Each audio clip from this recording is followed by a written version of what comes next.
আমাদের নবী সাল্লাল্লাহু আলাইহি ওয়াসাল্লাম ভবিষ্যদ্বাণী করেছিলেন একজন ব্যক্তির আগমনের এবং তার নাম হবে মুহাম্মদ ইবনে আবদুল্লাহ এবং মানুষ তাকে ডাকবে সঠিক পথপ্রাপ্ত ব্যক্তি বলে, যিনি হলেন মাহদী। মাহদীর আগমনের পূর্বে পৃথিবীটা খুবই হতাশাজনক একটি জায়গা হবে। পৃথিবী অন্যায় অবিচারে পরিপূর্ণ থাকবে এবং মাহদী আসবেন এবং একে ন্যায় বিচার ও সত্য দিয়ে পূর্ণ করবেন। এই ব্যক্তি হলেন কিয়ামতের ছোট আলামতগুলোর মধ্যে সর্বশেষ, আর তিনি হলেন মাহদী। এবং মাহদী একটি সংযোগ বা সেতুর মতো হবেন ছোট আলামতসমূহ এবং বড় আলামতগুলোর সূচনার মধ্যে, ছোট আলামতসমূহ এবং বড় আলামতগুলোর সূচনার মধ্যে, এবং বড় আলামতগুলোর সূচনা হবে দাজ্জালের আগমনের মাধ্যমে। এটি 10টি বড় আলামতের মধ্যে প্রথম। দাজ্জাল যখন আসবেন তখন মাহদী জীবিত থাকবেন। সুতরাং ছোট আলামতগুলোর শেষ এবং বড় আলামতগুলোর প্রথমটি একে অপরের সাথে মিলে যাবে এবং মাহদী দাজ্জালের আগমন দেখবেন। তিনি দাজ্জালের সাথে যুদ্ধ করবেন কিন্তু সফল হবেন না। তারপর বড় আলামতগুলোর দ্বিতীয়টি আসবে এবং তিনি হলেন ঈসা ইবনে মারিয়াম বা যিশু, এবং মাহদী সেই সময় জীবিত থাকবেন এবং মাহদী ঈসার সেনাবাহিনীতে যুদ্ধ করবেন এবং অবশেষে ঈসাই তাকে হত্যা করবেন, যিনি হলেন দাজ্জাল। এবং তারপর মাহদীর আর কোনো উল্লেখ থাকবে না। ইসলামিক সুর মাহদীর এই ধারণাটি আসলে কি? এটা কি সত্য নাকি কোনো কুসংস্কার? আমরা কি সত্যি এতে বিশ্বাস করব? এর কি কোনো নির্ভরযোগ্য প্রমাণ আছে, নাকি এটা এমন কিছু যা মানুষ শুধু আবিষ্কার করেছে মানবতাকে পথভ্রষ্ট করার জন্য? এখন শুরু করার আগে মাহদী শব্দের আসল অর্থ কি? মাহদী শব্দটি এসেছে হিদায়া বা হুদা থেকে, যার অর্থ পথ প্রদর্শন, এবং মাহদী মানে যিনি সঠিকভাবে পথপ্রাপ্ত। সুতরাং মাহদী একটি নাম, হয়তো আপনাদের মধ্যেও কারো নাম মাহদী। এটি একটি নাম এবং কিছু খালিফাকেও মাহদী বলা হতো, এবং বিখ্যাত আব্বাসীয় খালিফাদের মধ্যে একজনের বাবা তাকে আল মাহদী বলে ডাকতেন, অর্থাৎ সঠিক পথপ্রাপ্ত ব্যক্তি। এবং এই নামে কোনো সমস্যা নেই, কিন্তু এক্ষেত্রে মাহদী একটি উপাধি, নাম নয়, এবং এর অর্থ হল সেই ব্যক্তি যাকে আল্লাহ সুবহানাহু ওয়া তাআলা সঠিকভাবে পথ প্রদর্শন করেছেন। আমরা মাহদীর তথ্য কোথা থেকে পাই? কোরআনে প্রত্যক্ষ বা পরোক্ষভাবে মাহদী সম্পর্কে কিছুই বলা হয়নি। এমন কোনো আয়াত নেই যা পরোক্ষভাবেও মাহদীর নিজের কথা উল্লেখ করে। কিন্তু মাহদী সম্পর্কে আমাদের কাছে 20টিরও বেশি হাদিস রয়েছে যা নির্ভরযোগ্য। এর কিছু বুখারী ও মুসলিমে আছে। সবচেয়ে বিখ্যাত হাদিসের গ্রন্থ বুখারী মুসলিমের পর, যা হলো আবু দাউদ, সেখানে একটি পুরো অধ্যায় আছে যার নাম মাহদীর অধ্যায়। তিনি একটি অধ্যায়ের নামকরণ করেছেন মাহদীর অধ্যায়, এবং এতে তিনি 1 ডজনেরও বেশি হাদিস উল্লেখ করেছেন মাহদী সম্পর্কে, বিভিন্ন হাদিস। সুতরাং আবু দাউদ, যিনি হাদিসের আলেম, তিনি তার বিখ্যাত বইতে একটি সম্পূর্ণ অংশ লিখেছেন যার নাম মাহদী সম্পর্কিত অধ্যায়। সুনানে তিরমিজিতেও মাহদী সম্পর্কে অধ্যায় রয়েছে, এবং অধ্যায়ের শিরোনামে মাহদী শব্দটি আছে। হাদিসের কিছু মহান আলেম মাহদীর প্রতি বিশ্বাসকে উল্লেখ করেছেন কেয়ামতের অন্যতম একটি আলামত হিসেবে, এবং তাই এটা বলা সঠিক যে আমাদের ঐতিহ্যের অধিকাংশ আলেম এই ধারণাকে সমর্থন করেন যে শেষ জামানার দিকে একজন সৎ ব্যক্তি আসবেন, এবং তারা এই ধারণায় বিশ্বাস করতেন। এখন আমরা ইনশাআল্লাহ আজকে উল্লেখ করব আমরা যা বিশ্বাস করি এবং অন্য কিছু দল যা বিশ্বাস করে তার মধ্যে পার্থক্য। কিন্তু সুন্নিরা সাধারণভাবে মাহদীতে বিশ্বাস করে। কেন? কারণ এটি সুন্নার কিতাবে আছে, এটা হাদিসের কিতাবে আছে, এবং আমরা হাদিসের কিতাবকে সমর্থন করি। চলুন এখন আমরা এই হাদিসগুলো থেকে অন্তত 10টির মতো উল্লেখ করি, এবং সেগুলো থেকে আমরা মাহদীর কিছু বৈশিষ্ট্য বের করি। এর মধ্যে একটি নির্ভরযোগ্য হাদিস সুনানে আবু দাউদে রয়েছে, যেখানে নবী সাল্লাল্লাহু আলাইহি ওয়াসাল্লাম বলেছেন, হাদিসটি আবু দাউদে আছে, যদি এই পৃথিবীতে মাত্র একটি দিনও বাকি থাকে, আল্লাহ সেই দিনটিকে দীর্ঘ করবেন, যাতে আমার পরিবার থেকে একজন ব্যক্তি, আমার বংশধরেরা আসবেন, যার নাম আমার নামের মতো হবে এবং যার বাবার নাম আমার বাবার মতো হবে, এবং সে পৃথিবীকে ন্যায় বিচার দিয়ে পূর্ণ করবে, যেমনভাবে এটি অন্যায় অবিচারে পরিপূর্ণ ছিল। এটি মাহদী সম্পর্কে সবচেয়ে নির্ভরযোগ্য হাসান হাদিস। এ থেকে আমরা 3টি জিনিস শিখি। আচ্ছা, আরও বেশি, তবে অন্তত 3টি। 1 নম্বর, মাহদীর নাম কি হবে? মুহাম্মদ। 2 নম্বর, ইবনে আবদুল্লাহ। 3 নম্বর, তিনি কি করবেন? পৃথিবীকে ন্যায় বিচার দিয়ে পূর্ণ করবেন, যেমনভাবে এটি অন্যায় অবিচারে পরিপূর্ণ ছিল। এখন আমরা এখানে আরও একটি বিষয় যোগ করতে পারি। 4 নম্বর, এটা কখন হবে? শেষ জামানার দিকে, কারণ হাদিসটি কি দিয়ে শুরু হয়েছে? যদি মাত্র একটি দিনও বাকি থাকে, আল্লাহ সেই দিনটিকে দীর্ঘ করবেন, যার অর্থ মাহদী শেষ জামানার দিকে আসবেন। এখন তিনি কে বা তার বংশ কোথা থেকে হবে? সুনানে আবু দাউদেও আছে, নবী সাল্লাল্লাহু আলাইহি ওয়াসাল্লাম বলেছেন, আল মাহদী মিন্নি, অর্থাৎ আমার সন্তানদের থেকে, এবং তার কপাল হবে বড় এবং প্রশস্ত, এবং তার নাক হবে খাড়া, অর্থাৎ নাক চ্যাপ্টা হবে না, এটি একটি খাড়া ধারালো নাক হবে, এবং কপাল বড় হবে।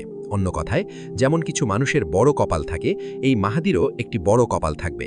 নবী সাল্লাল্লাহু আলাইহি ওয়াসাল্লাম বলেছেন, আল মাহদি মিন্না আহলাল বাইত, মাহদি আমাদের আহলে বাইত থেকে, ইউসলিহুল্লাহু ফি লাইলাহ, আল্লাহ তাকে এক রাতের মধ্যে শুধরে দেবেন এবং সৎকর্মশীল বানিয়ে দেবেন।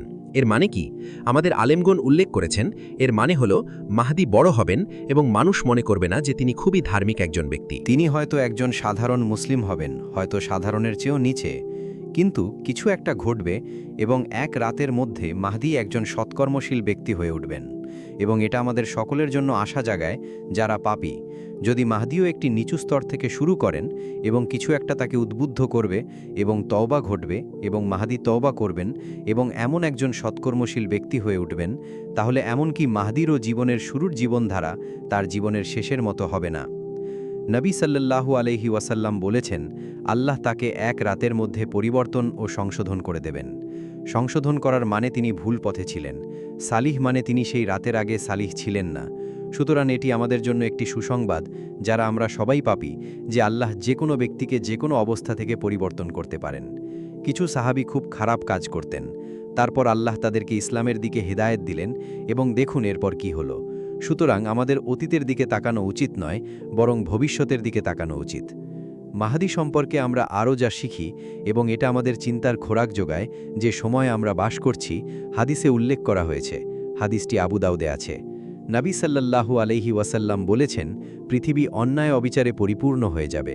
পৃথিবী অন্যায় অবিচার এবং অত্যাচারে পরিপূর্ণ হয়ে যাবে এবং মাহদি আসবেন এবং একে ন্যায় বিচার এবং সত্য দিয়ে পূর্ণ করবেন। যার মানে মাহদির আগমনের পূর্বে পৃথিবীটা খুবই হতাশাজনক একটি জায়গা হবে। পৃথিবী অন্যায় অবিচারে পরিপূর্ণ থাকবে এবং আপনি যদি এখন যা ঘটছে তার দিকে তাকান, আল্লাহই সাহায্যকারী। কিন্তু আমরা মনে হয় এখন সেই দিকেই এগোচ্ছি, খারাপ থেকে আরও খারাপের দিকে, খারাপ থেকে আরও খারাপের দিকে। পৃথিবী আরও খারাপ হচ্ছে, আরও খারাপ এবং আরও খারাপ। এমন এক সময় আসবে যখন পৃথিবী অন্যায় অবিচারে পরিপূর্ণ হয়ে যাবে। পৃথিবী অন্ধকার, বিষণ্ণ এবং কালো হয়ে যাবে এবং সেই অন্ধকারে আল্লাহ উম্মার জন্য আলো পাঠাবেন। সেই অন্ধকারে যখন মনে হবে কোনো আশা নেই, আল্লাহ আজ্জাওয়াজাল এমন একজনকে পাঠাবেন যিনি মুসলিমদের একত্রিত করবেন এবং তারপর পৃথিবীর পরিস্থিতি পরিবর্তন করে দেবেন অন্যায় থেকে ন্যায় বিচারের দিকে। সুতরাং এটি একটি সুন্দর ভবিষ্যৎবাণী যা আমাদের ভীত করে, কিন্তু আমাদের সান্ত্বনাও দেয় যে পরিস্থিতি খারাপ হবে, কিন্তু খারাপ হবার পর ইনশাআল্লাহ এটি ভালো হবে। মাহদি সম্পর্কে আরেকটি ধারণা যা উল্লেখ করা হয়েছে তা হল মাহদি মদিনা থেকে আসবেন এবং মাহদি মদিনা থেকে পালিয়ে মক্কায় যাবেন। মাহদি মদিনায় বড় হবেন এবং তিনি একজন মাদানী, কিন্তু পরিস্থিতি এমন হবে যে তিনি নিজেকে বিপন্ন বোধ করবেন এবং তিনি মক্কা থেকে মদিনায় পালিয়ে যাবেন। এবং এই হাদিসটিও আবু দাউদে উল্লেখ আছে, যেখানে নবী সাল্লাল্লাহু আলাইহি ওয়াসাল্লাম বলেছেন, একজন ব্যক্তি মদিনা থেকে পালিয়ে মক্কার দিকে ছুটে যাবে এবং লোকেরা তার কাছে আসবে, যদিও সে চাইবে না যে তারা আসুক, এবং তারা তাকে বাইয়াত গ্রহণ করতে বাধ্য করবে এবং তিনি বাইয়াত গ্রহণ করতে চাইবেন না। মাহদি নিজেকে মাহদি বলে দাবি করবেন না এবং সুবহান আল্লাহ, আমি আগেই বলে দিচ্ছি, কিন্তু এটা লিখে রাখুন, যে ব্যক্তি বলবে সেই মাহদি, আপনি জানবেন সে মিথ্যা বলছে।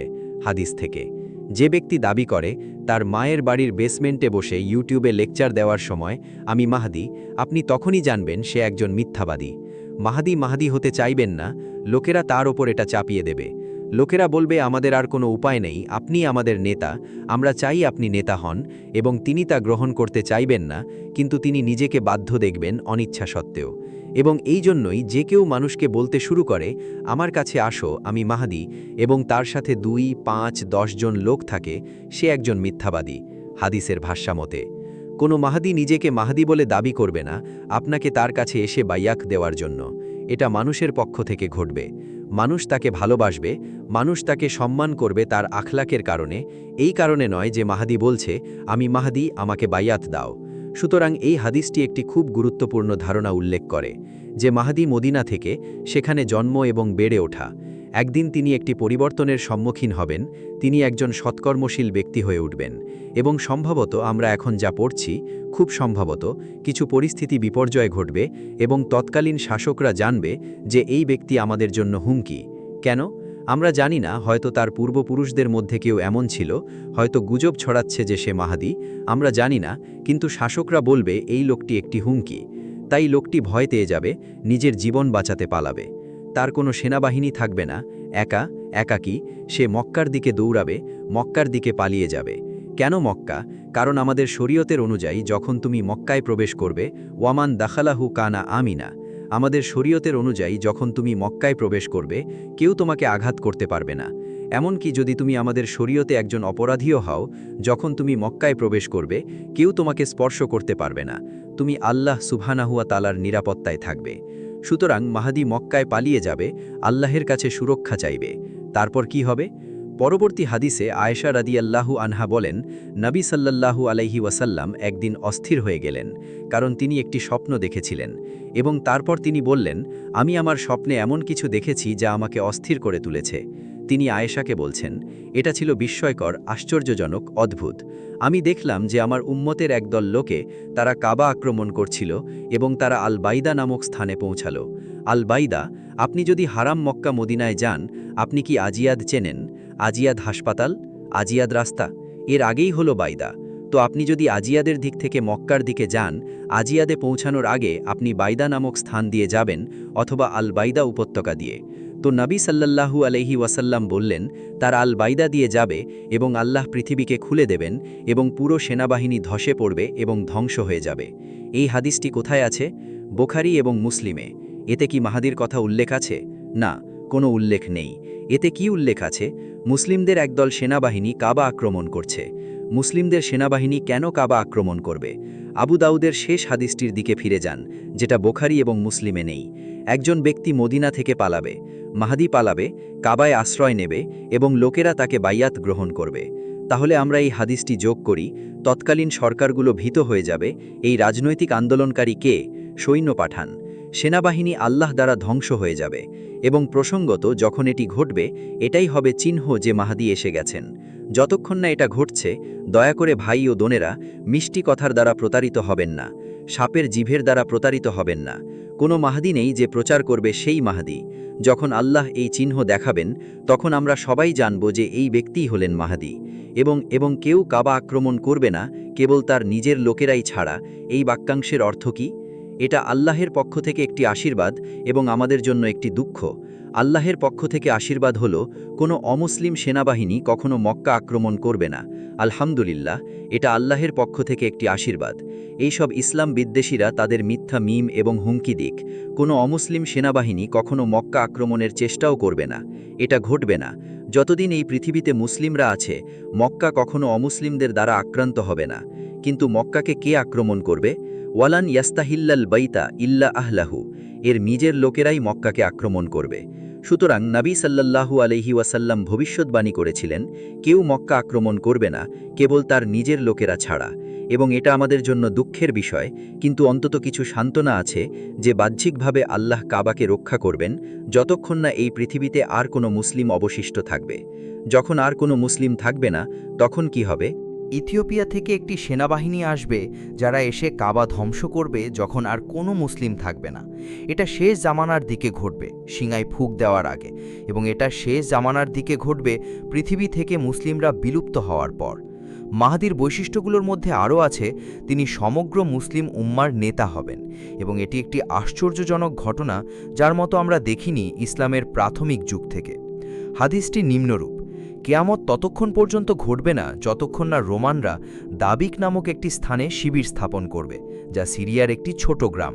ঠিক আছে, যতক্ষণ না রোমানরা দাবিক নামক স্থানে শিবির স্থাপন করবে এবং মদিনা থেকে একটি সেনাবাহিনী আসবে যারা পৃথিবীর সেরা মানুষ হবে, এবং তারা রোম থেকে আসা এই সেনাবাহিনীর মুখোমুখি হবে দাবিক গ্রামে, এবং এতে মহাযুদ্ধের উল্লেখ আছে।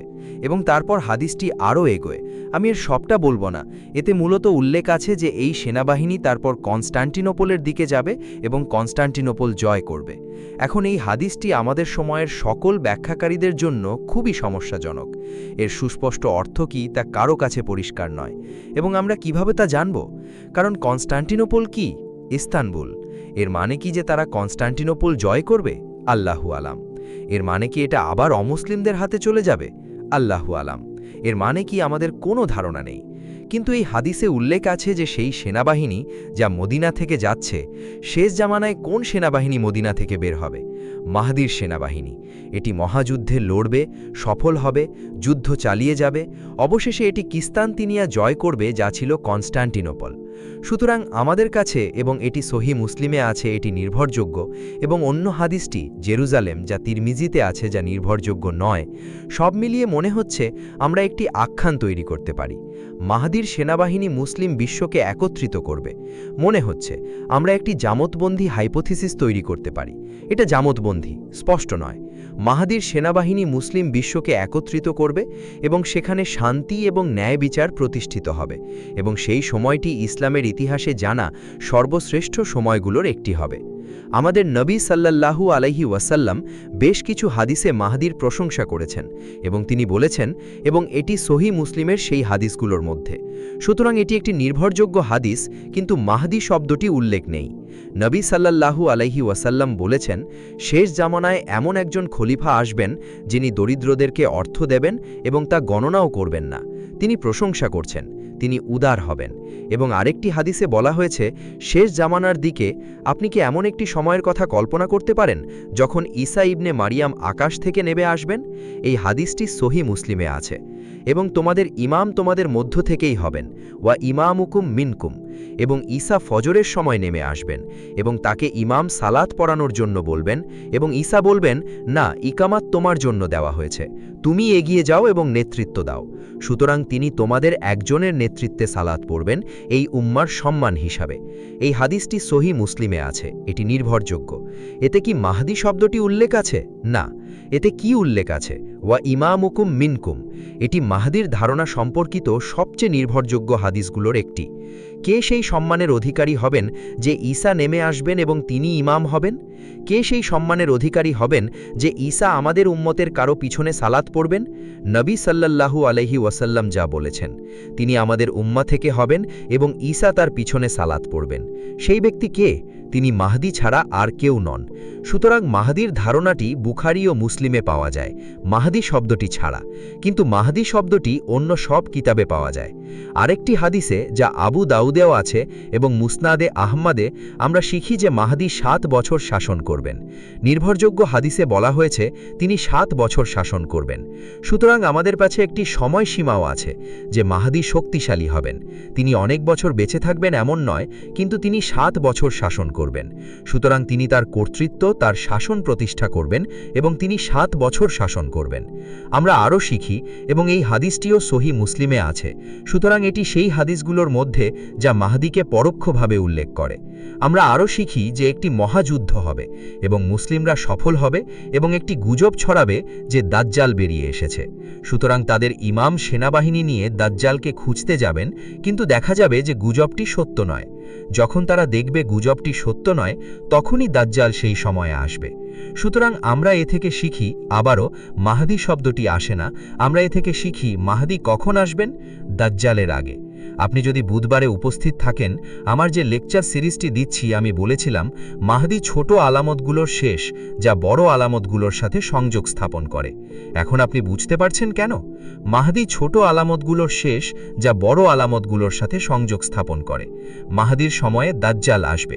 মুসলিমরা দাজ্জালের সাথে যুদ্ধ করার চেষ্টা করবে, অনেক যুদ্ধ হবে। তারা কি সফল হবে? না, কেউ দাজ্জালকে হত্যা করতে পারবে না, এমনকি মাহদিও না। কে দাজ্জালকে হত্যা করতে পারবে? কেবল একজন, এবং তিনি হলেন ঈসা ইবনে মারিয়াম। কিন্তু মাহদি কি করবেন? মাহদি তার সাথে থাকা লোকদের জন্য শান্তি এবং স্থিতিশীলতা আনবেন। যারা মাহদির সাথে থাকবে তাদেরকে কিছু সুরক্ষা দেওয়া হবে, কিছু নিরাপত্তা থাকবে, এবং তারা বিভিন্ন জায়গায় দৌড়াবে এবং যুদ্ধ করবে। অনেকে শহীদ হবেন, কিন্তু দলটি সেখানেই থাকবে যতক্ষণ না সহি মুসলিমের হাদিসে উল্লেখ আছে এই সেনাবাহিনী দামেশকে থাকবে, দিমাশকে, এবং তারা উমাইয়া মসজিদে সালাত পড়বে। হাদিসে উমাইয়া মসজিদ বলা হয়নি, হাদিসে বলা হয়েছে সাদা মিনারের কাছে, এবং প্রায় সর্বসম্মতিভাবে সাদা মিনারটি হল সেই মিনার যা নির্মাণ করা হয়েছিল প্রাচীনতম মসজিদগুলোর একটি, যা এখনও দাঁড়িয়ে আছে এবং এখনও ব্যবহৃত হচ্ছে। সেটি হল উমাইয়া মসজিদ, যা আব্দুল মালিক ইবনে মারওয়ান নির্মাণ করেছিলেন, 1350 বছর পুরনো। একই কাঠামো, একটি ধারাবাহিক মসজিদ, এবং তিনি এটি একটি সুন্দর সাদা মিনার দিয়ে তৈরি করেছিলেন, হয়তো হাদিসটি না জেনেই। এবং হাদিসে উল্লেখ আছে মুসলিমরা দামেশকে সালাত পড়বে সাদা মিনারের সামনে, এবং যখন ফজরের সালাতের জন্য ইকামাত দেওয়া হবে তখন তারা দেখবে ঈসা নেমে আসছেন দুজন ফেরেশতার ওপর ভর করে, এবং তিনি নেমে আসবেন, তারা ফজর থামিয়ে দেবে যতক্ষণ না তিনি নেমে আসেন। যখন কেউ আকাশ থেকে নেমে আসে তখন তার পরিচয় জিজ্ঞাসা করতে হয় না, ঠিক আছে? এটা বেশ স্পষ্ট যে সেই ব্যক্তি কে হতে যাচ্ছে, আপনাকে ভাবতে হবে না। দাজ্জাল ইতিমধ্যেই এসে গেছে, ইতিমধ্যেই ঘটনা ঘটে গেছে, তারা তার আসার জন্য অপেক্ষা করছে। তারা আক্ষরিক অর্থেই অপেক্ষা করছে ঈসা কখন আসবেন। তো তারা দামেশকে অপেক্ষা করছে, যখন তিনি আসবেন তারা ঠিকই জানে তিনি কে। সুতরাং তিনি নামার সাথে সাথেই ইমাম, হাদিসে মাহদি বলা হয়নি, ইমাম, তোমাদের ইমাম তাকে সালাত পড়ানোর জন্য বলবেন, এবং তিনি বলবেন, না, ইকামাত তোমার জন্য দেওয়া হয়েছে, তুমি এগিয়ে যাও এবং নেতৃত্ব দাও। তারপর মাহদির আর কোনো উল্লেখ নেই।